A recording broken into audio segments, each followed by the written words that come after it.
Welcome to the OCD and Anxiety Treatment Center, Becoming the Expert. And today we are going to follow up on social anxiety because I knew I could not talk about it in one segment. Yeah. I love talking about social anxiety. First, I have to tell you that we're missing one today. Yeah. So we are missing Addie. She is traveling, and so I do have an update on her homework, but first, do you want to tell us a little about what you did for your homework? Yeah, sure. So this week I actually was shopping and I was holding a bunch of clothes, and I decided that because I was like, I know I have to do something, so I ended up dropping all my clothes in front of everybody. Awesome. And so if you guys remember, the homework that we said we wanted to do was just do something a little bit embarrassing. Yeah. And so what was the thing that you worried would happen? Kind of just that people would just be like, oh, why would she do that? Like, why would she drop all of her clothes? Okay, I good. just So like they'd that. make some kind of judgment on Yes, you. judgment. Mm-hmm. Okay, and did it happen? Yeah, well, they probably weren't judging, I just was thinking that they were. Does that make Yes, sense? absolutely. So maybe they looked, Yeah. right? And in your head, you're thinking to yourself, they probably made a judgment, Yeah. right?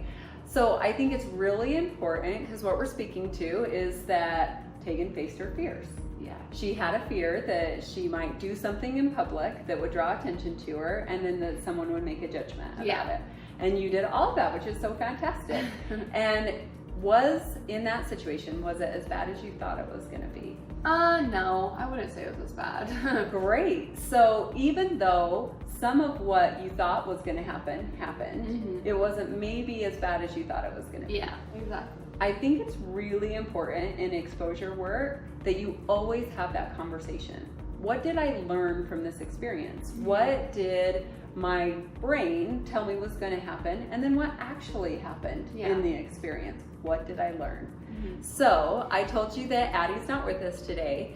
And however, I of course made her do her homework, something a little bit embarrassing, some little exposure to social anxiety, since that's what we're talking about.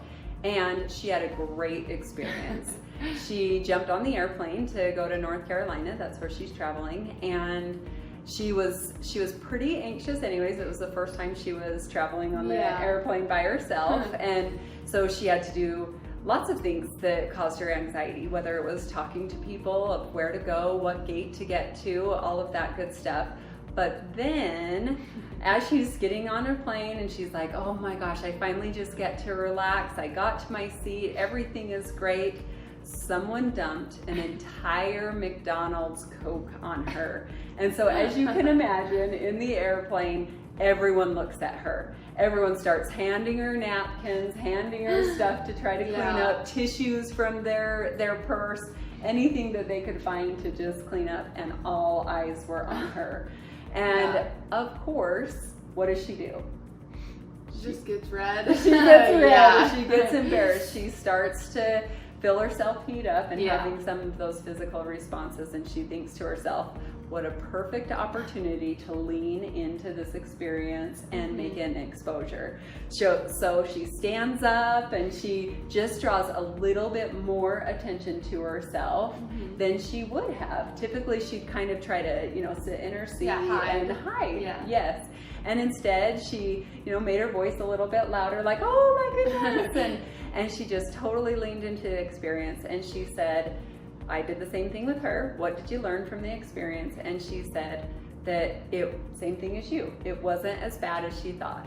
Yeah. People were really nice, and even though there probably was some judgments, like, oh my gosh, she had water all over her, that people were really nice in that experience. And so whether what the worst you think is going to happen actually happens or whether it doesn't, what it tells us about that experience is you made it through it. Yeah. You got to just work through that anxiety, and that's the most important thing. Yeah. So what are some of the myths or misconceptions that people have about social anxiety? So one of the ones that I think people talk about all the time is that social anxiety and being shy are the same thing. Yeah. But they are not the same thing. So I think they have many similar characteristics, but they're not. And the biggest difference is that when you're shy, it only lasts when you're in the situation. Yeah. So when you're in social situations and you're shy, you want to hide, you want to withdraw, which is true in social anxiety too, but social anxiety lasts far beyond that social situation. Yeah. You might replay that situation in your head over and over again. You might think to yourself, did I sound stupid? Addie in that airplane, right? Yeah. She might replay that like, oh my goodness, I wonder if people were looking at me. I wonder if they were judging me. And it lasts far beyond that. And a lot of times in social anxiety, it also happens much before that situation happens. So you might be sitting in a classroom and you're talking to yourself like, okay, I'm going to think out what my comment's going to be way before you actually make the comment. Yeah. Where shyness just happens in that particular situation. Another misconception that there is about social anxiety is it's only in youth. It only happens when you're young or as a child, but that is not true. Many adults suffer from social anxiety too. Yeah.